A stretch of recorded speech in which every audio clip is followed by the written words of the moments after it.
The night may be long and the dark may be deep, but the answers are there to be found. Whether it's the normal, the abnormal, or the paranormal, you're in the right place. Let's go beyond reality. Welcome to the program. Great to have everybody here tonight. As we kick off, what is tonight? Wednesday night? Yeah, it's the middle of the week. It's hump day. Wednesday night. Tonight we're talking about ghosts, one of the topics that we enjoy talking about the most. And we'll be talking with Clete Keith tonight. He's a paranormal author. He's written a book recently. The book is called The Ghosts of Greystone, Beverly Hills. It's going to be an interesting discussion about a very notoriously haunted mansion in California that Clete has explored. He's gotten firsthand accounts about, and he's put them all in this book. So we're going to have a good time talking about that, of course. Our Twitch subscribers have to remember to renew their subscription every month if they, in fact, used Amazon Prime as the source for the subscription. If you did that, you need to do it every month. And I know that that's easily forgotten, so I want to remind you about that. And also YouTube, find us on YouTube, JV Johnson, subscribe there. I talked about what was happening with our subscriptions. I feel like we've been a bit shadow banned because of some of the conversations we've had. And that's a bit troublesome and bothersome and worrisome, but we can overcome that. So please subscribe if you haven't done that on either or both YouTube and Twitch. Find us on Facebook as well.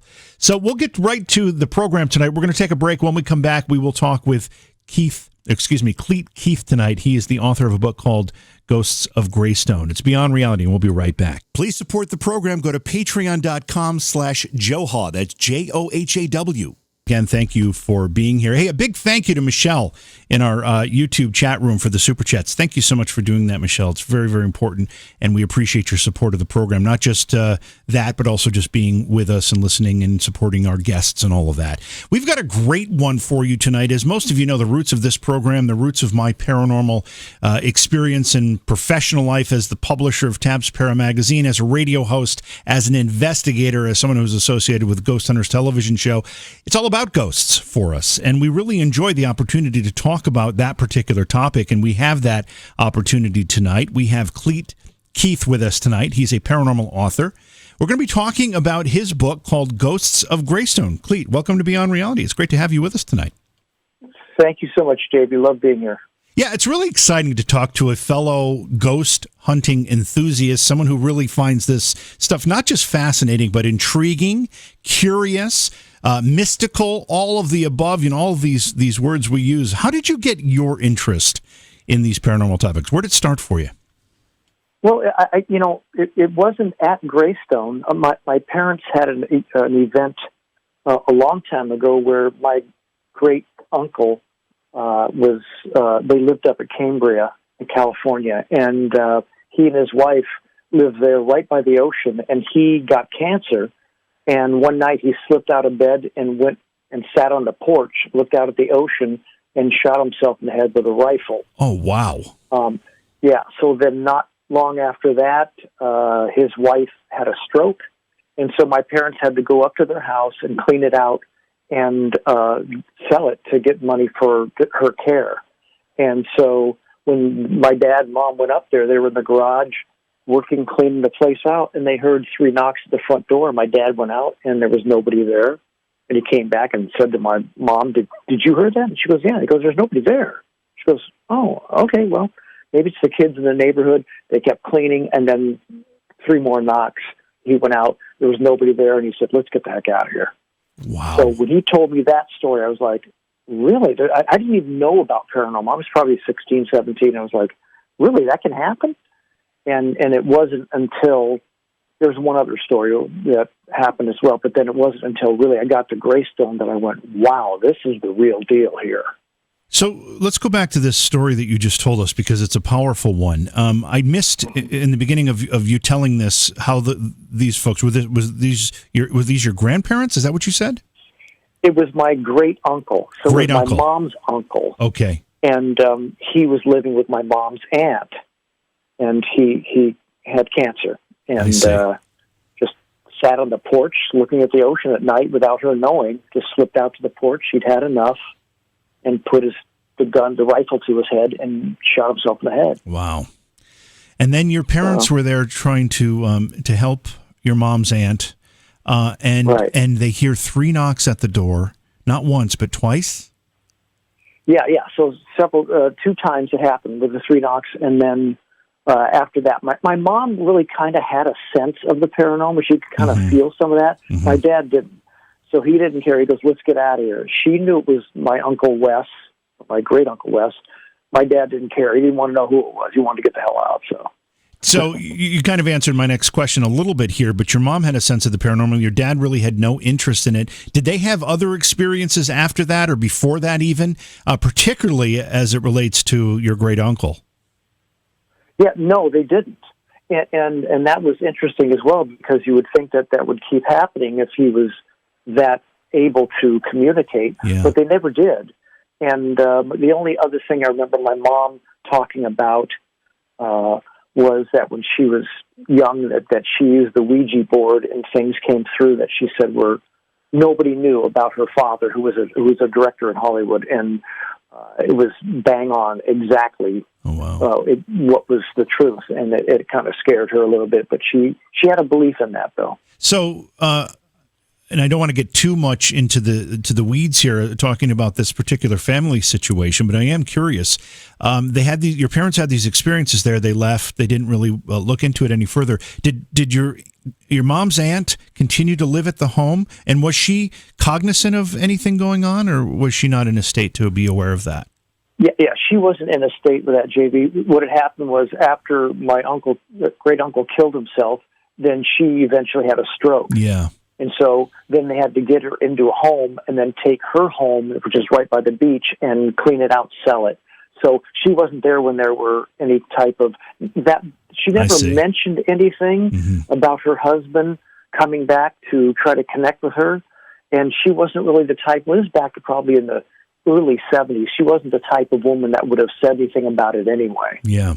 Yeah, and one of the reasons that I find this story quite fascinating is there's been a lot of controversy and discussion, in fact, about what happens to the spirits of people who take their own life, and does it create a different type of paranormal phenomena after the fact? Is there and in some cases we hear stories about people coming back trying to not necessarily apologize, but try to make those they left behind feel a little more comfortable, even because it's such a tragic situation. So that's why I asked those additional questions to see if you ever got any more information or closure. It doesn't sound like you really had an opportunity to. No, not at all.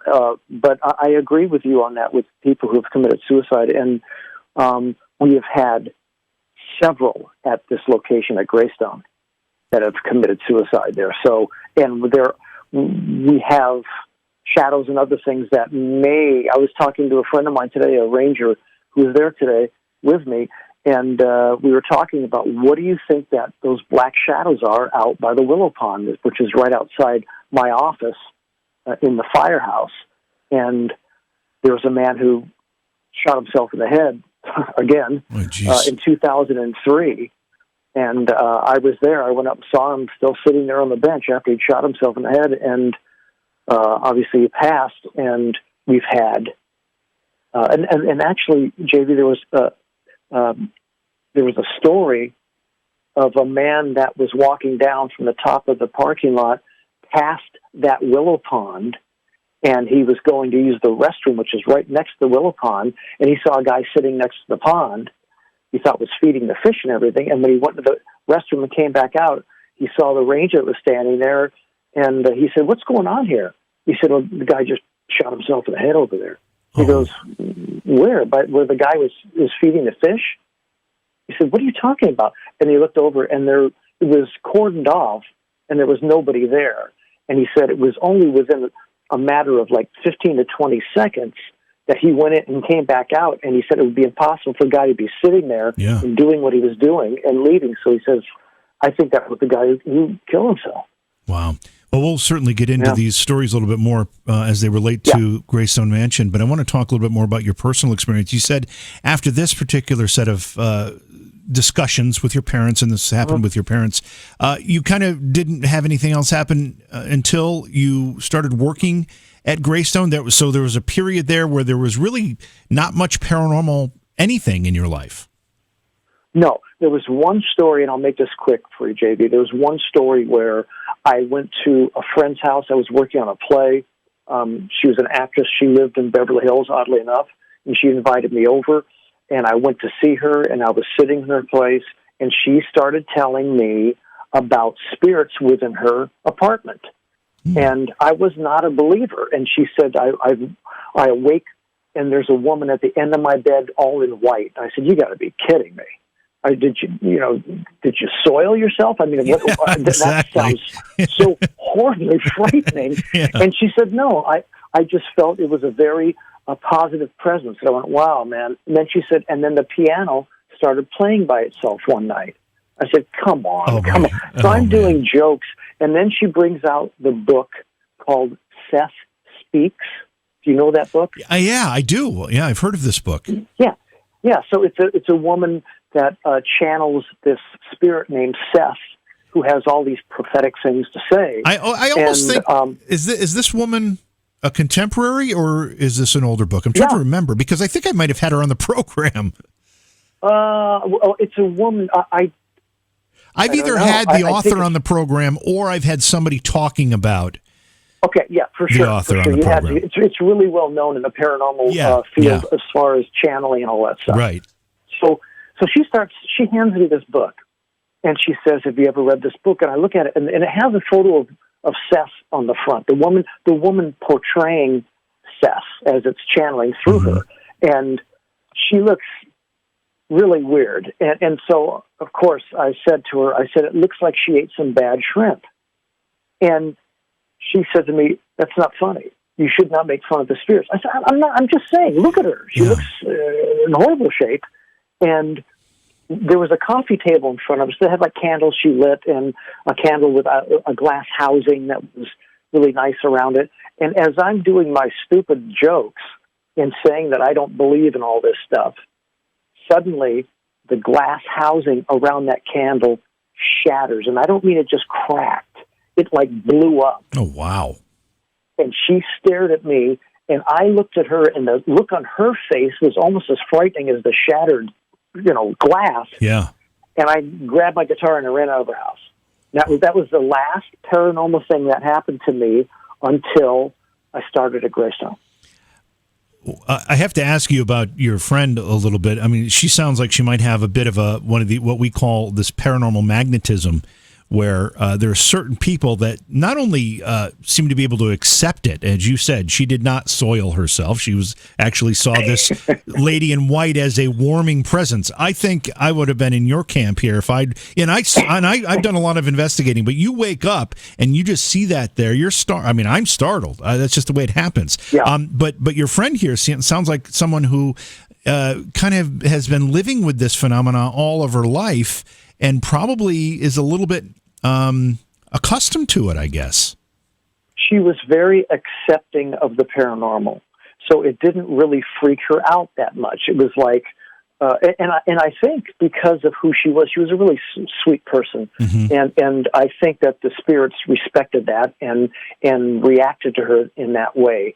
That they didn't want to hurt her or anything, and maybe they were even drawn by her kindness. And maybe that was what was happening there. I do know that there are a lot of people that work at Greystone over the years. I was there 22 years, that have what I call the gift and are able to feel, sense, see, smell, all those things. And when that is the case, then the spirits come out, man. They will come out. Once they know you have that aura and they can connect with you, they will step forward. And that's happened a lot. But your personal experiences here, you've just given us two rather remarkable paranormal encounters that you've had, or one you didn't have personally, but you were told about. The other, you actually were in the presence of this glass shattering in front of you after you made a joke about a spirit. which is a little funny in itself. But I would say you're probably somewhat like me. I feel like I'm not necessarily closed off to these occurrences. I've had a lot of experiences, but I don't feel like I've got a special sensitivity to any of it. I feel like, these things have to slap me in the face before I recognize they're in front of me. That's exactly how I feel. And so in approaching this book the way I did, it was like, tell me your stories, and I'm going to ask some hard questions, because I've never had that happen to me, although it did later in the years. I had something happen at Greystone. But prior to that, and even after that, I still didn't really feel it actually happened, because you kind of get into this denial thing, a justification aspect to it. And that's exactly how I felt. I was always like, I know these are my friends, but I still don't believe it because I haven't seen it. Yeah. So it's tough for me to just go, really, okay, I believe that, when it hasn't happened to you ever, or you're still kind of skeptical. So that's the approach I took in writing this anyway, so that it wasn't like, oh yeah, let's talk about all the ghosts. It was like, prove to me your story is true. Yeah, that's a healthy approach, I think. I think if there are people who are willing to believe anything and everything, and while we all have a bit of an optimism that these things are true and that we may have our own experience at some time, at least those of us who are in the business of talking and investigating these phenomena, you have to, if you believe everything and you assume everything is paranormal, that doesn't do us any good either. That's not a healthy way to investigate anything. What do you think? And we're going to get to the Greystone stuff specifically here in just a few minutes. But as you've written about these experiences that people have had at Greystone, and if you look more into this paranormal phenomena, have you come to any conclusions as to what we're actually talking about here? We use the word ghost pretty freely, but not anybody can with any certainty tell us what a ghost is. Have you come to any, at least, opinions on that question? Yeah.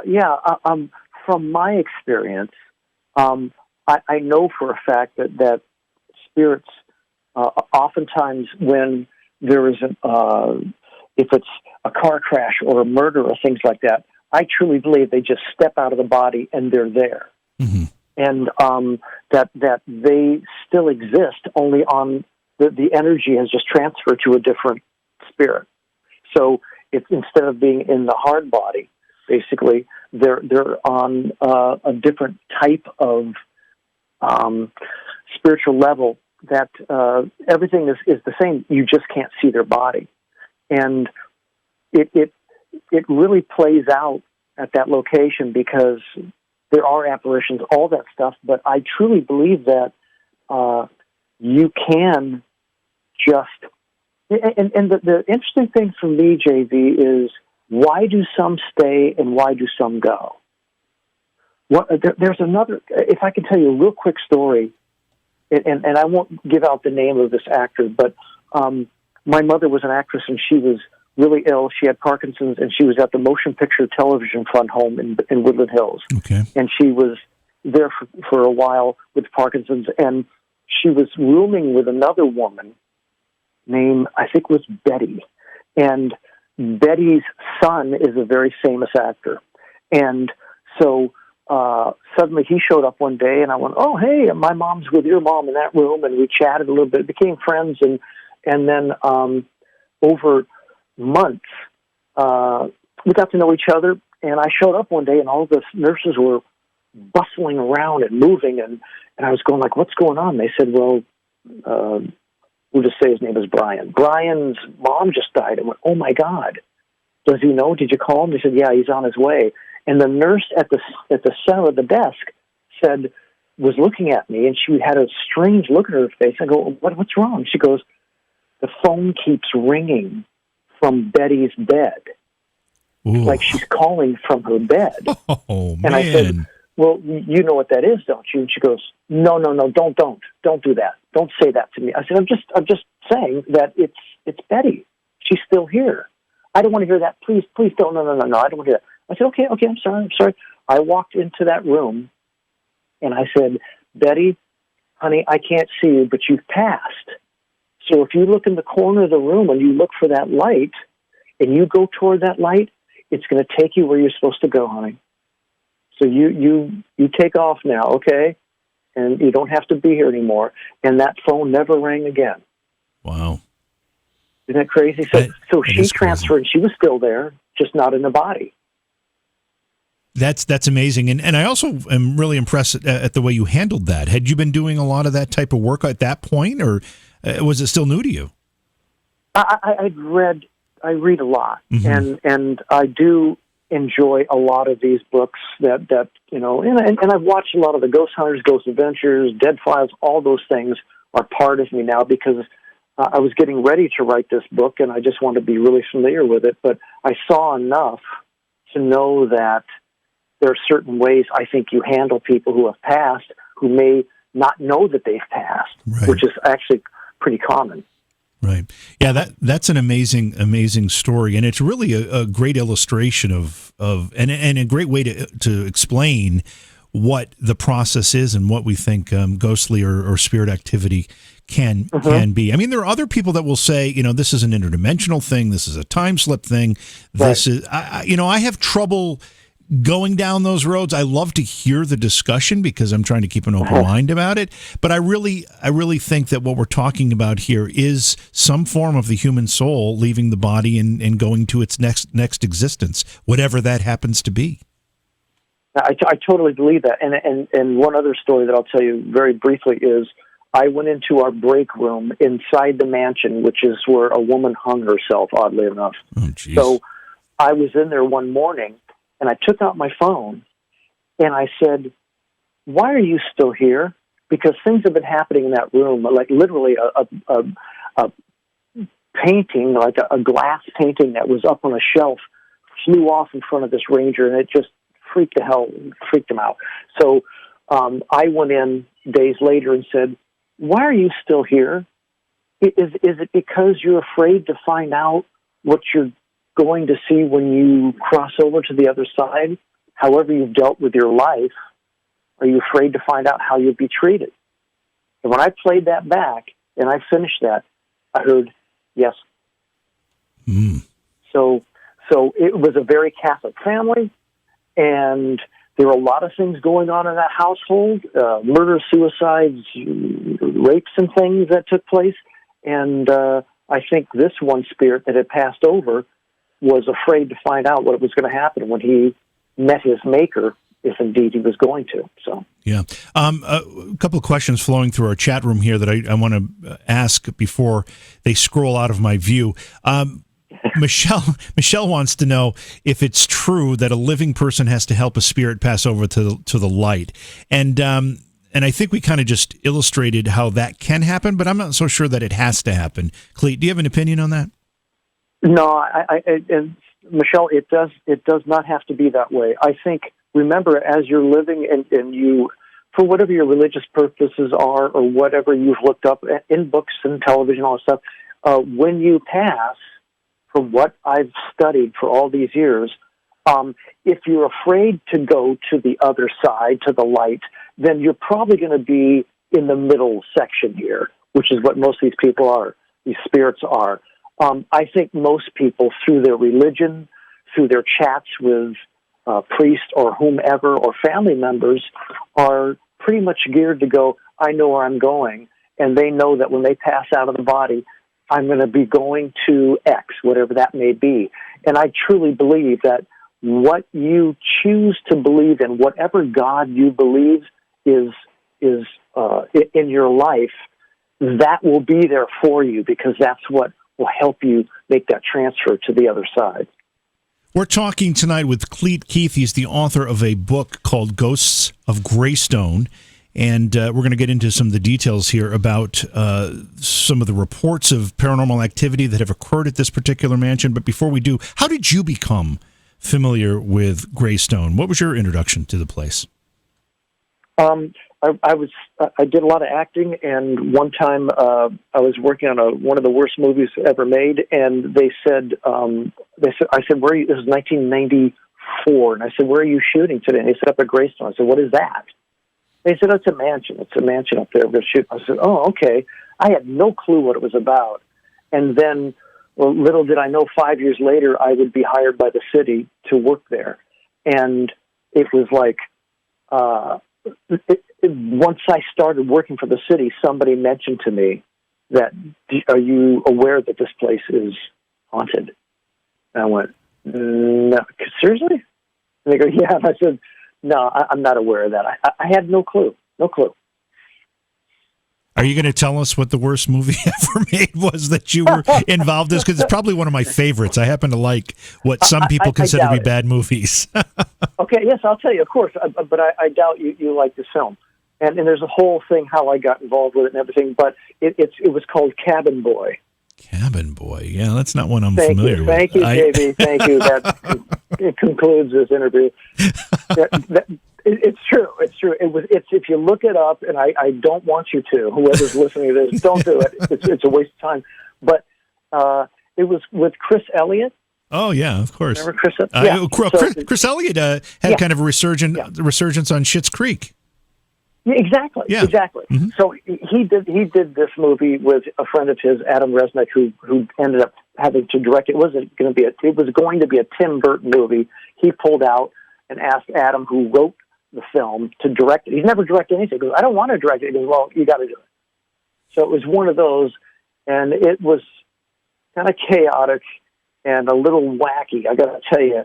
And it came up, if you look it up, the last time I saw it was one of the worst films ever made. I can't offer you any opinion, Clete. I haven't seen it, but I'm more curious now than I would have been if you didn't spin this tale about how bad it was. Now I'm really curious. You actually filmed there. You end up several years later getting hired to work there. What's your role? Are you still working there?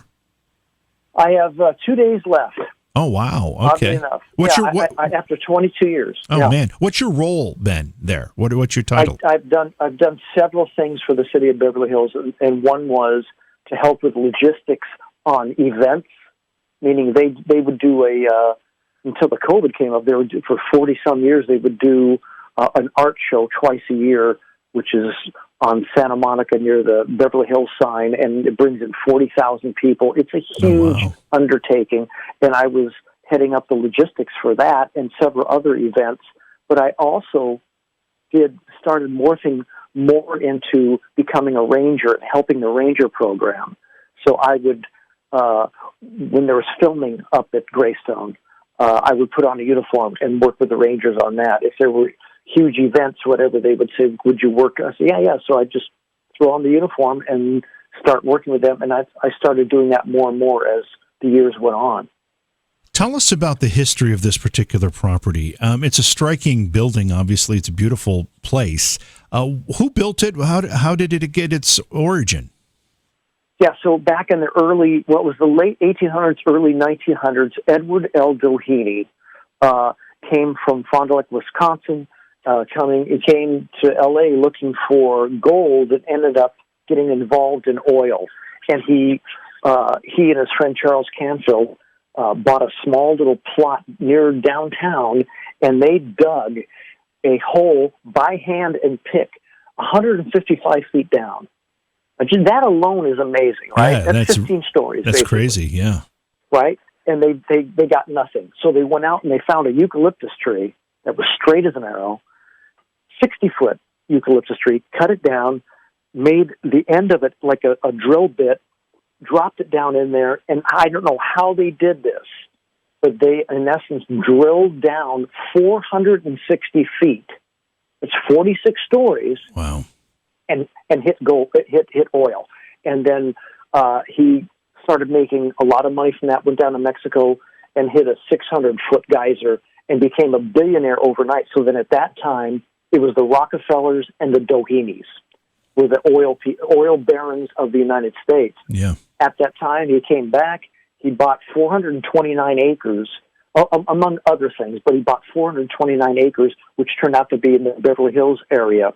And of that 429 acres, he gave his son, Ned, who had a wife and 5 kids, he gave them a 12.58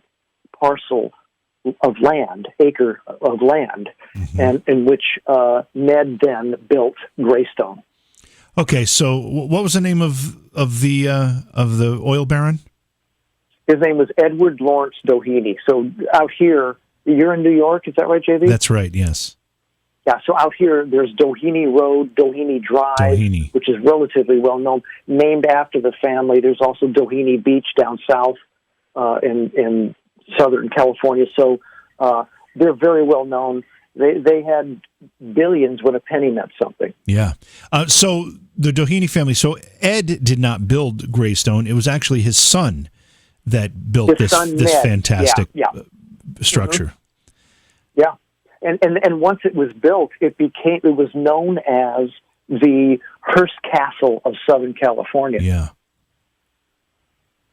Yeah. And so Ned built it. Who designed it? Is there anything particularly interesting about the person who designed this mansion? Yeah, it was Gordon B. Kaufman, and he designed the LA Times building in Los Angeles, but he also was involved with the Hoover Dam.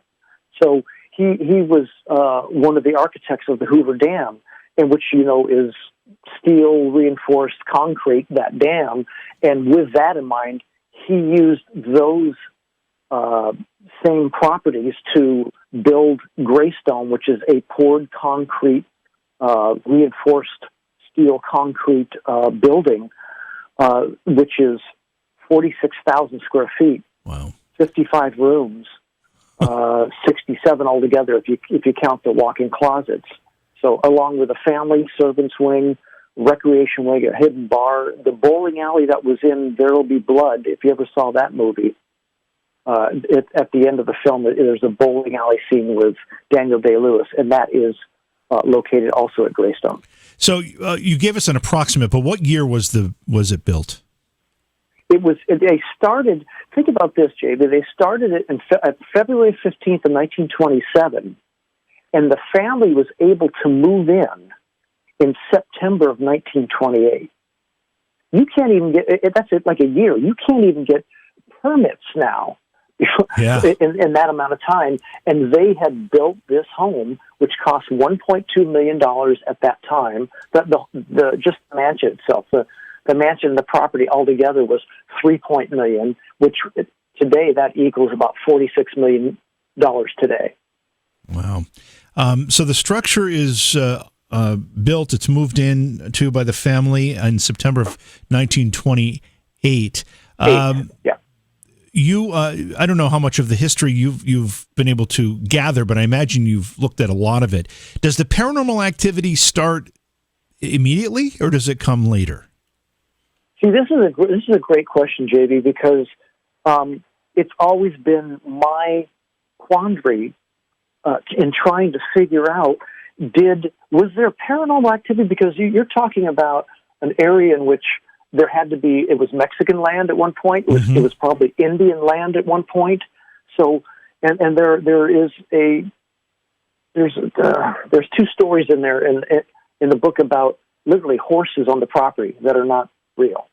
So, and in a Mexican like cowboy on a horse, and it's like, was that there prior to the murder-suicide that took place? Right. Or did that prompt the activity that has taken place there? That I don't know. But I do believe, and I've talked to several really great psychics, Chris Fleming, I don't know if you know who he is. I know Chris real well, yep. I know him very well. Okay, so he came out, and he and I hung out with another woman who was psychic and two other people, and he was mentioning also that it might have been that there's a portal within the home, and was that portal opened by the murder-suicide? We don't know, but there is a portal, and Peter James, who was another famous psychic back in the day, he came into the house one day, and he pointed at the exact same place that Chris pointed to and said, "Do you know you have a portal here?" Oh. So I don't know if the murder-suicide prompted the portal to open and then prompted all these other horrible things that took place in the house, or did the murder-suicide, was that prompted by spirits that had been there prior to them moving in. Yeah, that's a great point as well. We often find that dilemma. Even the Amityville story, the Amityville house, it has that same dilemma attached to it. Did the tragedy create the paranormal activity that was reported there, or was there something going on that caused the tragedy to occur and just perpetuated it? And it's this, chicken and egg situation where some people believe that there's some dark force that's already there that creates a tragic situation that results in more hauntings. Now, you mentioned murder-suicide a couple of times here in relationship to this house. I think we're going to need to tell this story. But before we tell the story, the family moves in 1928. Is there anything remarkable about how them living there up until the point of this murder-suicide? No, just the fact that it was the place to be in Hollywood and everywhere. Everybody knew about the house, wanted to get inside, and they had parties. It was a really special home. So I don't think it was haunted that time. I just don't think there was any activity at that time. So maybe go ahead. No, it's okay. I just want to take us up to the point where this tragedy occurs. Set the stage for us. Tell us how the lead up to this event was, and then tell us what happened. Okay. So there was a thing back in the day called the Teapot Dome scandal, and this was in the 1920s. And even went in, I think, into the early 30s. And it was the Teapot Dome scandal was their oil reserves still in the United States, in Wyoming, Teapot Dome, Wyoming. And then there are also Elk Hills and Buena Vista Naval Reserves in California. Edward L. Doheny and this other man named Harry Sinclair, they were friends with Albert Fall, who became the Secretary of the Interior in the Harding administration. Once Albert Fall got in, he basically allowed, let's just talk about Lawrence Doheny. He allowed him to have access to the Elk Hills and the Buena Vista oil reserves. That, because they were friends. Right. That alone netted E.L. Doheny, netted him $100 million right there with all the stuff he did with that oil.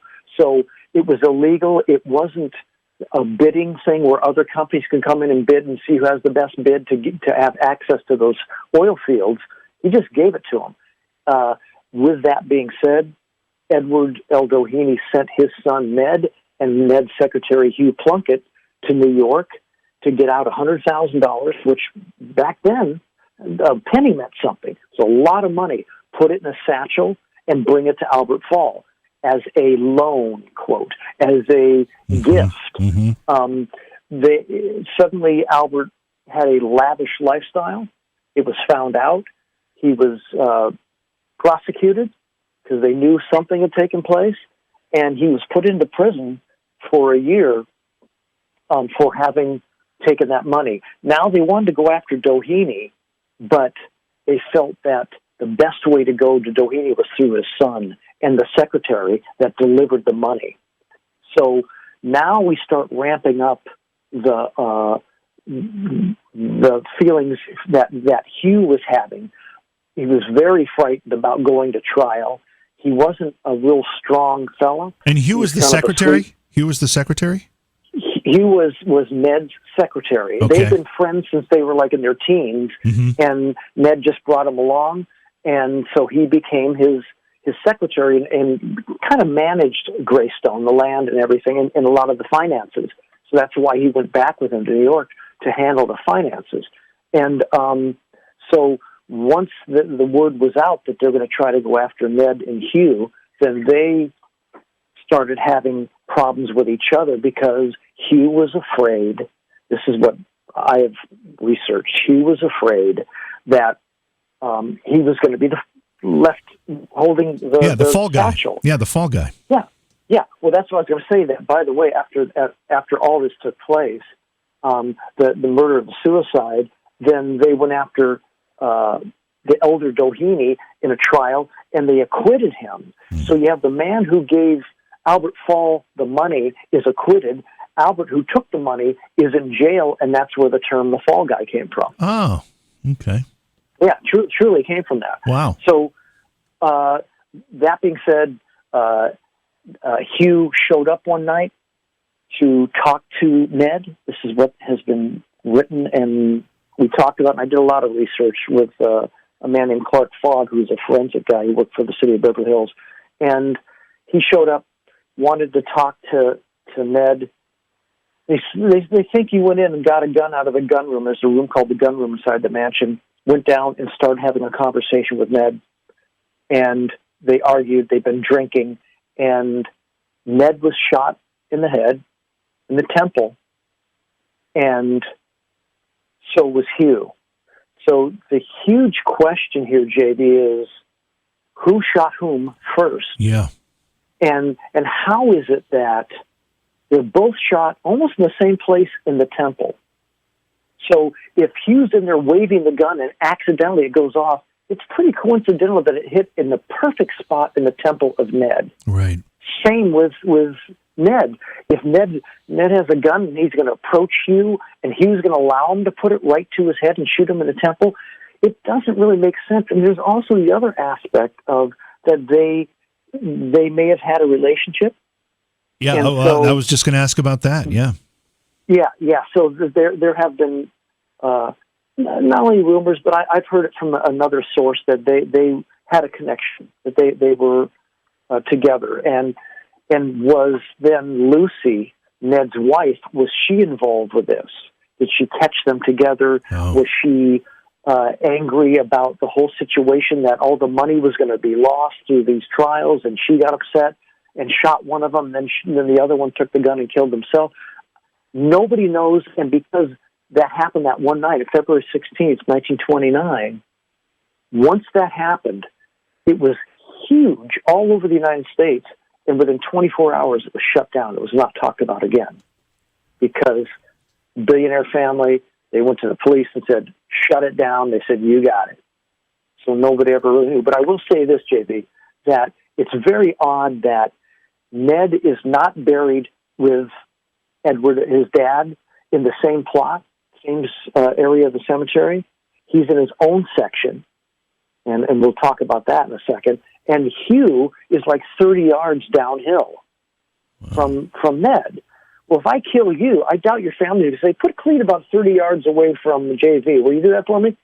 It's not going to happen. Yeah. So I think what might have taken place is that Catholic family, if that being the case, and he committed suicide by having shot his friend and went, oh my God, what have I done? And he shoots himself, which is a sin in the Catholic religion. So maybe they didn't bury him in the family plot area because of that. So hard to tell. I have so many questions, and I don't want to take you off track here because this is an amazing story. But talking about, the possibilities of how this occurred, could it have been that they both realized that maybe they had a relationship? I don't know, but regardless of whether they did or not, that this scandal could completely ruin both of them, and they both took their own lives one at a time? It's very possible. I just, from what I've compiled and read about and everything, and talking to Clark, the forensic guy, it's the trial, they think, set everybody off. Yeah. It became such a boiler point that they think that is just, it ramped everything up to where it hit a head and everybody snapped. But you could be right. Who knows? They could say, you know what, we're not going to get out of this. Let's do it together. Yeah. Because they're still in there, by the way. They're still in the house. And you said you said that this occurred, this murder, suicide, double suicide, whatever it was, occurred on February 16th, 1929? Yes. So they had only been living in that home for a few months. 4 months. Yeah. He had been in there 4 months. Wow. Yeah, had this amazing home, and he was there 4 months and was found dead. So were there any records that you could find related to an autopsy or police reports that determined whether or not there were powder burns on either of the men? Any of that stuff?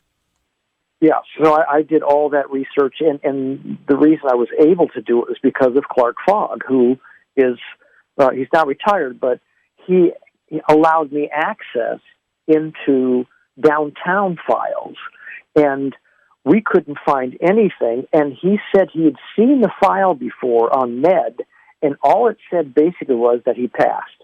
There was nothing about a murder-suicide. There was nothing about how he passed. It was just, he passed. He died on this night. And so that says to me, in essence, a cover-up, I think. Yeah. But somebody else had approached me recently and said, how do I find those files? I said, you won't find the files, because there are no files regarding what exactly took place that night. In fact, Mrs. Doheny, Lucy Doheny, Ned's wife, she said that she thought 2 chairs had tipped over. That's what she heard in the house, that she was in the living room, and it sounded like 2 chairs tipped over. Well, when they showed that diagram in the Times, LA Times, they put the living room at the furthest end of the east end of the house.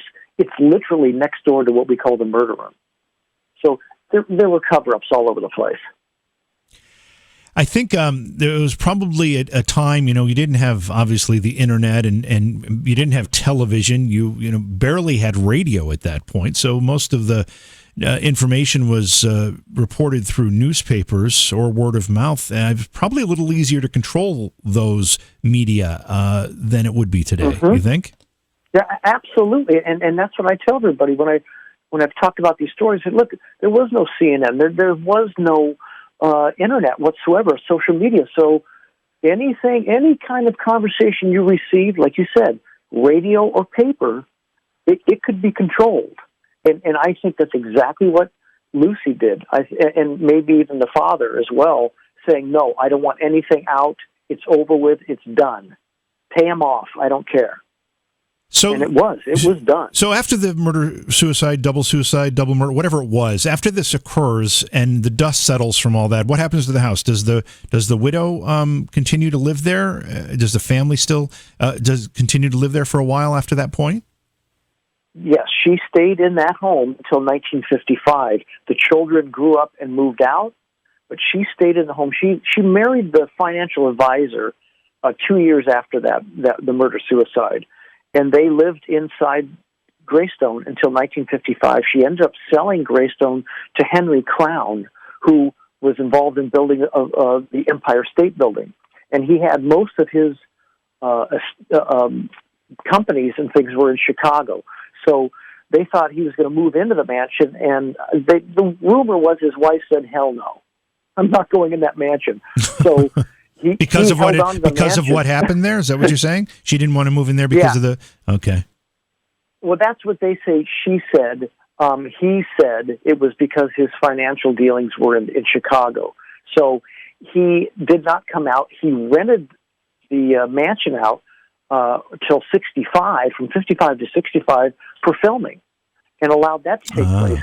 And then in 1969, the city had purchased the mansion, and they allowed AFI, American Film Institute, to move in and be inside there and use it as their school from 69 to 82, and they paid $1 a year, and they had access to Greystone, and then they were out, and it became a historic park.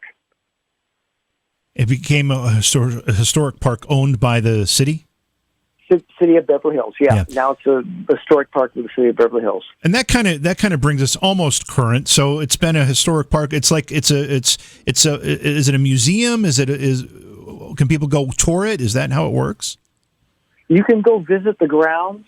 You can't go inside the mansion. If they have, sometimes there's a group called the Friends of Greystone, and they'll do tours.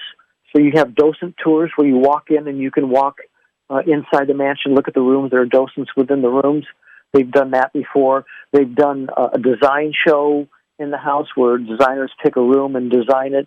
They've done, they had a car show there at one point where you could go inside the house as well. But on an overall basis, the mansion is closed. So every day. What shape is it in? I mean, obviously it started out absolutely gorgeous, beautiful. I'm sure it was ornate inside. I'm sure it was amazing. Has it been able to retain that beauty all these years?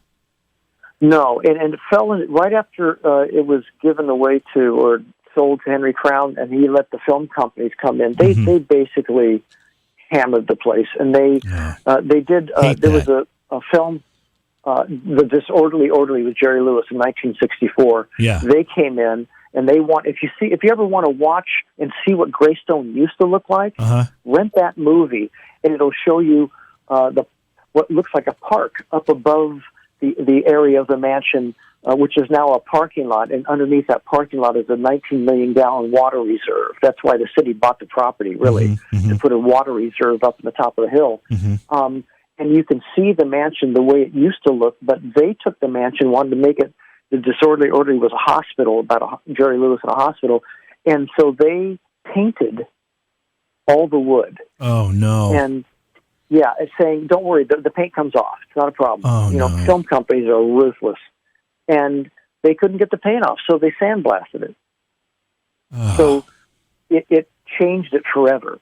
And when American Film Institute were in there, they took a lot of stuff. It wasn't a historic site at that point. They were just taking all the doorknobs and the window, all the stuff that's in there, or they were building things inside the living room right on that wooden floor. They were building a screen to watch movies and all that stuff. They kind of brutalized the whole location. That is such a shame. It's such a tragedy in itself. I'm such a fan of these old, particularly Gilded Age homes, which so much craftsmanship and architectural integrity and so many beautiful things are put into those homes. I've owned a couple of them myself, and it's such a tragedy when we lose something like that. You can never get it back. You can't replace that. But I'm already looking at the clock here. We're going to find ourselves short on time. We haven't even gotten to the paranormal activity, so we're going to have to move along here. Do you think that the tragedy with Ned and Hugh is the gasoline, if you will, on the fire of paranormal activity in this particular place? Yes, I do. And the reason I say that is not only do they have several people say, like I said before, they think it opened a portal, but I have recordings where it's gunshots inside the house, and not something that sounds like a gunshot. It's gunshots, and I believe that with the paranormal activity that took place right after, I'm guessing, pretty close after Ned and Hugh died. I think because the house is. You have a poured concrete home, and it's surrounded by limestone, Indiana limestone, which makes the walls 3 feet thick. Oh, wow. And it's a fortress. And yeah, exactly. And limestone, as you know, is a conductor of energy. That's right. And I think that night, the energy that came out of that murder-suicide or the double murder or the double suicide is still imprinted within these walls. And you can put your recorder in, and I've done it hundreds of times, JV, and I've recorded gunshots and a host of other things that are incredible. And every night, every time I put it there, I get these sounds. Yeah, you've actually provided me with some of those. If we have time, we'll try to play a couple. But start telling us about how you realized or you recognized that there was this activity going on there, and what you started to do to collect information about it.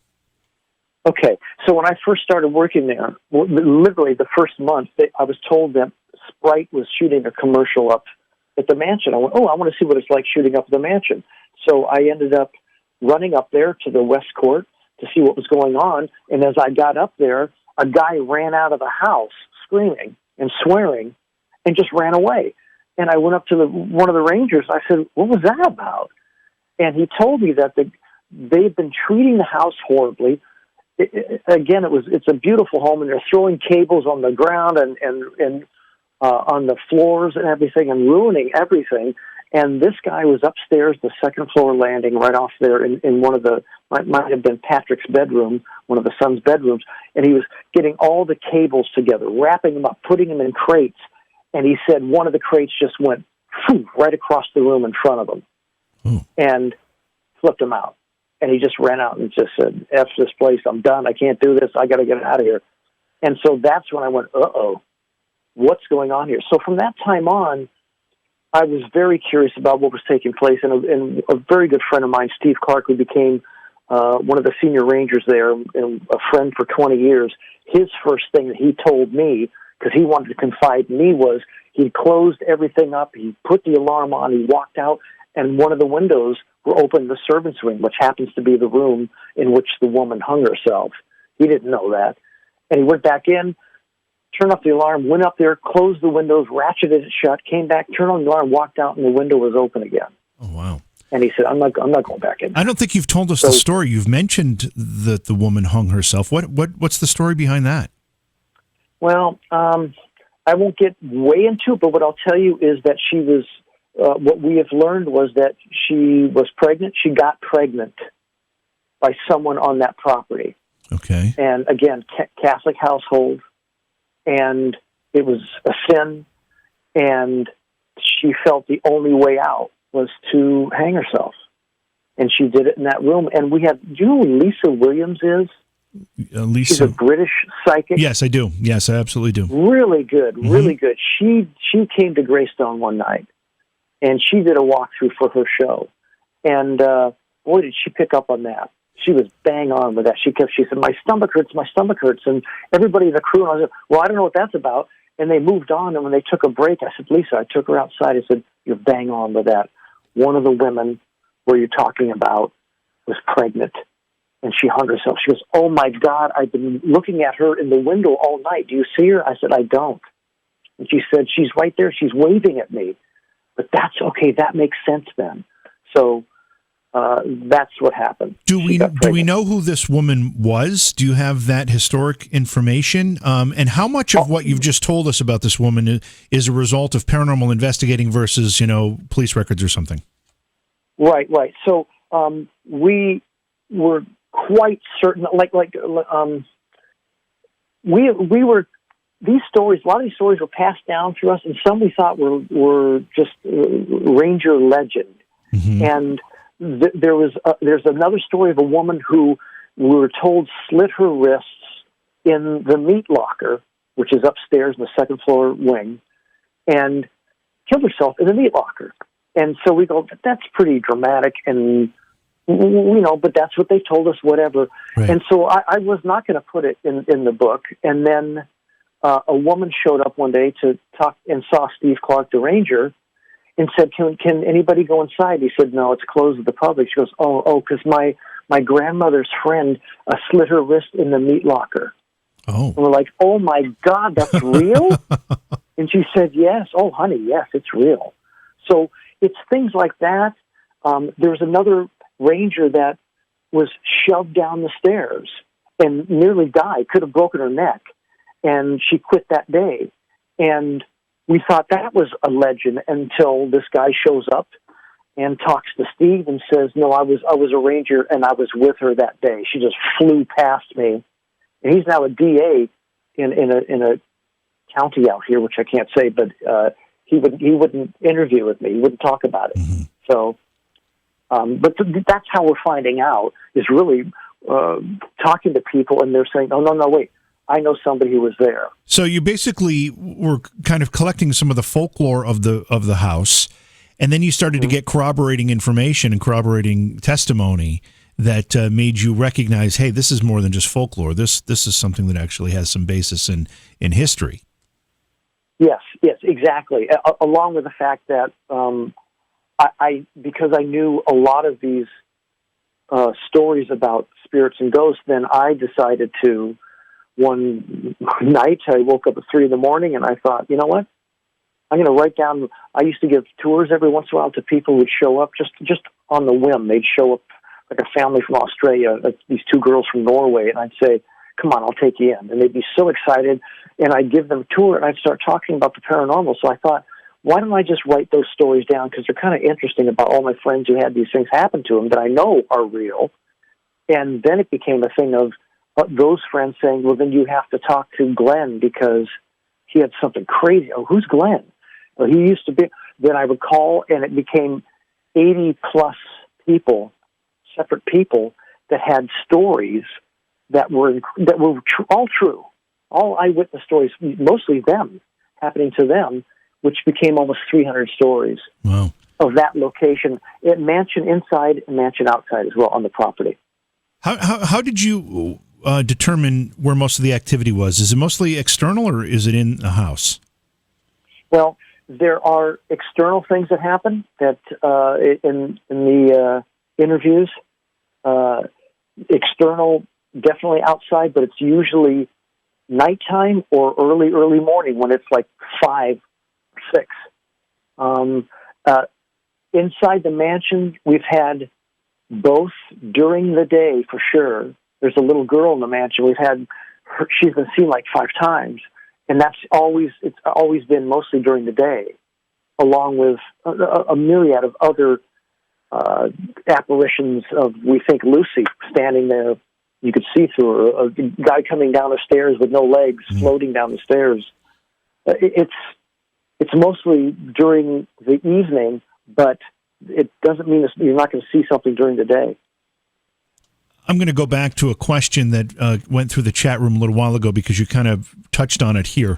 The question was related to ghostly activity. Why does it seem to happen mostly at night? Are you a believer that most paranormal phenomena, as it relates to spirits or ghosts, happens at night? And is that the experience that you've witnessed or collected information about as it relates to Greystone? Yeah, it is. And from what I've been told and what I've researched, the reason it happens at night is the atmosphere on the planet, literally at night, changes. So you have a different energy that takes place at night than you have during the day. And it's more along the lines of what spirits like to manifest. And plus, it's less people that would be in their way. And we've had that many times at Greystone where we've had an event and people are closing up and everything, and because that event has ramped up the energy within the house, and it's in the evening, sometimes even with rain or what have you, will ramp it up too, that the spirits will come out and they will connect or scare you or whatever they want to do. They want to get you out of the house mostly. They just want you out of their home. And in JV, it's like if we had a guy that came in and he was jumped. He had an attachment from a spirit within the mansion, and he did some crazy things after he left. And then in 2 weeks, it went away. And I always say, if a spirit, us going into the mansion is like us. Let's say the spirits came home with us and they came into our house. If you had a spirit in your house that was scaring you, you go, please leave, just get out, won't you leave us alone? One of those things. Well, imagine if we're going into their place, who's here with us, doing all those things, the provocations? It pisses them off. They don't want people in their place doing that. Yeah. So I think they'll do whatever it takes to get you out. Yeah, I'd like to actually add, I don't often interview myself on this program, but I'm going to add a little to the answer there. I am really, really glad you mentioned atmospheric conditions, because I think too many paranormal investigators haven't thought this through. And a lot of times when the question is posed, why is it that most ghost hunting takes place at night? You know, often the answers are not very well thought out. But I have often said that one of the things that we don't recognize or don't give enough credit to is the energy that comes from the sun. During the day, it bombards the earth and it changes the atmospheric energy. It changes everything. And I know this from being in radio as well. You get radio interference from strong sunspots and sun rays. They affect every kind of energy on the earth. So when it's on the other side of the earth and we're in darkness on this side of the earth, the energy isn't interfered with the way it is during the day. So I think there's something to that. I think that's very, very important. And the other thing I'll say about nighttime investigating is that a lot of ghostly activity relies on subtle light phenomena. And if you're looking for it in the day, it's very, very easy to miss it. At night, you have a better chance of catching some type of light anomaly. Yeah, that makes total sense. That makes total sense to me. And we've had that for sure at Greystone, along with, red balls of light spinning around and during the day. So, but I totally agree. The atmosphere, I think, has a huge part of it. And same with rain, brings in energy. Yeah. And it's been recorded at Greystone that when those things take place, you can pretty much bet that it's going to ramp up the energy in the house. Clete, how many stories were you able to include in the book? I have in the book, I think it's 230. The editor came to me and called my brother and myself up and said, you have 700 pages. We're like, oh, God. That's a you're big kidding book. me. It's a big book. And he goes, yeah, you can't put that out as 700 pages. I said, okay. So my brother Chris said to me, he goes, you got to take some stories out. I said, really? So I took 50 stories out of the book, and there's still 230 plus stories. 200? And they're all real. That's what's crazy. So 230 plus in the book, plus you took 50 out, and I'm sure there's some that you probably didn't consider including because either you didn't feel strongly enough about the source or whatever it happened to be. So I would say well over 300 stories. And what's the time frame that these stories take place? Is it from the house's inception in 1928 until current day?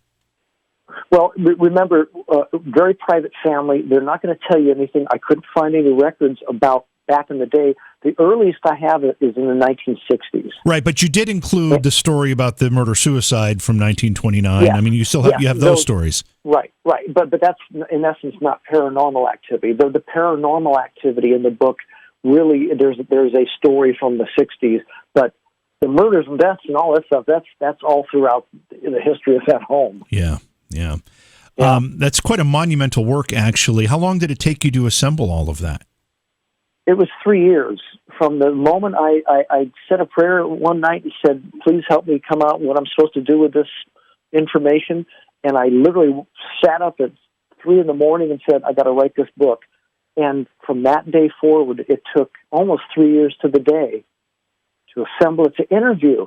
Because also, JB, they've been doing renovation at Greystone, which is wonderful. I'm thrilled because they're bringing it back, like you'd mentioned. Good. And the theater that's there was in horrible disarray, and the city put a tremendous amount of money into it and brought it back to an incredible modern, but still stuck to what it used to look like theater.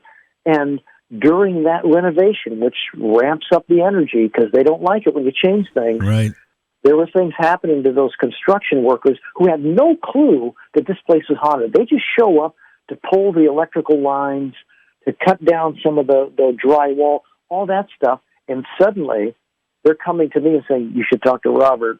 I went, which one's he? Over there. and his story is he's under the projection booth, and he can't get these wires through because he's having a horrible, difficult time trying to pull the wires into this booth, which is really small. And he has no room in there. He's a heavy-set guy, and he's going, damn, I can't get these wires. And as he's pulling, he said, I start to feel like somebody's standing behind me. He goes, and it's impossible. There's no room in the room I'm standing. And he said, then I'm going like, that can't be. So he keeps pulling, goes, God, he's trying to pull, and suddenly he hears in his ear, do you need some help with that? Oh. And he just freezes. He's telling me all, he just freezes, and he slowly looks behind himself, and then because I call it a justification alert within the book. It's like people go, once that happens, they go, no, that couldn't have happened. So that he's yelling out to the guys outside, what did you say? They said, what? What did you, help me with what? We didn't say anything. So that goes on for a while, and finally he goes, oh my God, something was in here with me. Oh, wow. Yeah, it's crazy. You sent me 9 audio cuts. We have time to play 1 or 2. Of the 9 that you send me, which would you like to play? Okay, let's do the National Treasure. The movie National Treasure was shot there.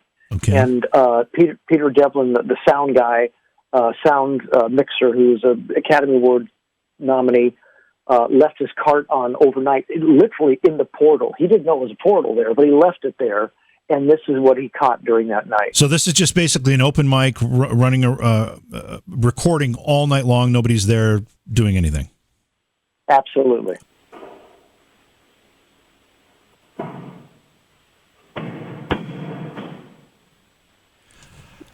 So Well, first of all, there's no mistaking the noise there. I mean, that's pretty dramatic noise. I did almost hear like a humming or almost a musical. Yeah, that's it. I asked him about that too, and that's his recorder. Okay. Actually, it starts to go into this hum mode, so that really has nothing to do with it. But even prior to that, which you couldn't hear on the radio, are footsteps. And then what you hear is what's called layout board, which film companies put on floors to protect it. It's like 4x8 sheets of cardboard, and you hear that being thrown against the wall. It slides and hits the wall, and then what you hear are basically camera cases and things being shoved over inside the mansion. Yeah, again, it's very, very dramatic, and you have a complete confidence that there was nobody in the building at the time?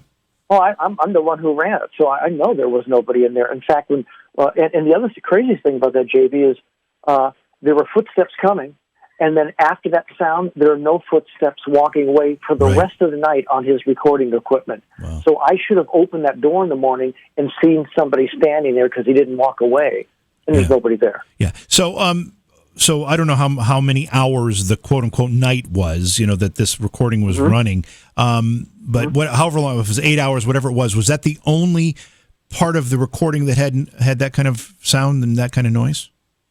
That was it. Because he put it on speed, and it went all the way through, and then went at the one point, and then he stopped and went back, and that was the only point. Do you know what time of night that was? It was 12:58 a.m. Mm-hmm. Wow. Okay. Yep. You want to do another one? Yeah. All right. What other one? Which one? Do you have one that says gunshot? There might be one or two. I have two of them better than the other. Yeah, I have two. I have two of them labeled gunshot. We can probably play them both. It doesn't. We have enough time. Yeah, one's not as loud, but it's different nights, and you'll see what I mean. Okay. Here's the first one. Gunshot. All right. I'm going to play it again.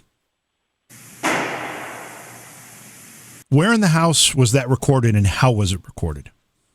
Okay, I took a little Tascam recorder, handheld recorder. Mm-hmm. I put it up on the second floor landing, right in the center, on this pedestal that sits there, and I just let it run for the full night. Overnight. And that was one of many sounds that night, but it was a gunshot. Right. Let me play the other one. This is another recording of a gunshot sound.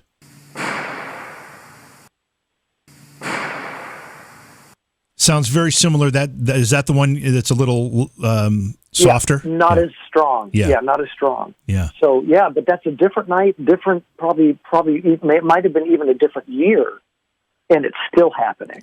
Now, you wouldn't hear those every night. I don't know how many times you left a recorder running in the home, but you didn't get those every night.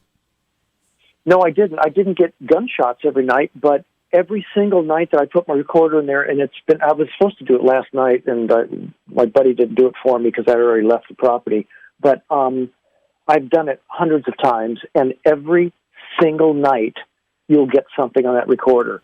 Like I said, it could be a voice off in the distance. Mm-hmm. It could be doors closing. It could be when they were doing the renovation, JB, in the theater. I put my recorder in there. The slam in that theater on wood or whatever it was so loud, it shut the recorder down. And I had a ranger at that time call me on a separate night and said, Clete, something just happened. I said, it's okay, just tell me what's going on. She said, I was in the boys' wing walking toward the theater, and I think the roof fell in. I said, what? She goes, it was the loudest crash I've ever heard. So I went up on the top of the roof to see it. It didn't fall in, but something really fell inside that theater. You better check on with the guys tomorrow. I said, I will. So the next day I talked to the lead guy there and said, have you gone in the theater? He goes, yeah, we just walked in. I said, is everything okay? He goes, yeah, why? I said, no reason. So they're able to manifest. But here's the crazy thing. They're manifesting these sounds for what reason? We're not there for them to go, I'm going to make this sound and scare you because I'm so upset with what you're doing. Right. What is the point of it? I don't get it. Yeah.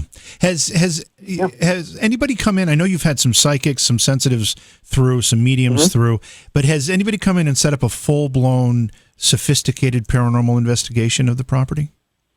Well, I mean, there's a man named Rob Ledarsky, who has done tons of investigations. He and I did probably 4 different investigations, and he's very thorough with what he does. Well, I've never had the SOS in there, which I really wanted to do before I left. And we've done investigations with, the same old stuff, the spirit boxes and the EMF meters and the Mel meters and all that stuff, and had, some success. There's, you don't have to play this, but there are 2 with the spirit box. There's one that I went in the living room one night with my buddy Dan, who's a ranger, and it was the first time I ever had the spirit box, and we played it. And I said, if there's anybody here, would you come forward? And literally, you can hear him say, Ned.